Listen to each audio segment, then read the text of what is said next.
খালি সিরিজ লইছি একেবারে আমি বইরা দিন। অনেক জ্বলাইছো আমার, আমি নিজে হাতে ওরে মন। ভাবি তোমরা মনে মারতে আইছো? আমার কেসে আমার স্বামীরা ফোন দিয়া কইছে আমি বলে তোরে নির্যাতন করি।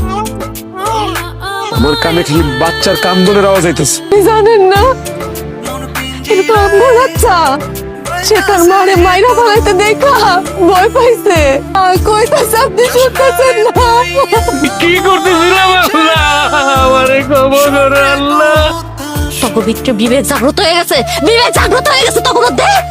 তোর তো বাচ্চা হয় না, আমাকে শুনতেন তুমি তোমার জেডি আম্মা ডাকবো। লাগবো না, টুম্পা আমার কারো বাচ্চা লাগবো না, আমার কোনো বাচ্চা লাগবো না, আমি কাউরে বাঁচতে দিব না। আমার মাফ করে দেবো, আমি ভুল করে ফেলেছি। আমি আপনার হন্ডা কিনা দিব, আমি কথা দিতেছি আমার বাচ্চাটার মায়ের নাম। তোমার একটা ফুলের টোকা হইতে দেবো না। আল্লাহ আমার একটা সুস্থ সবল বাচ্চা দিন, কিচ্ছু হবে না। আল্লাহ আমার বাঁচাই দিছে, আমি কত বড় পাপ করতে দিছিলাম। হ্যাঁ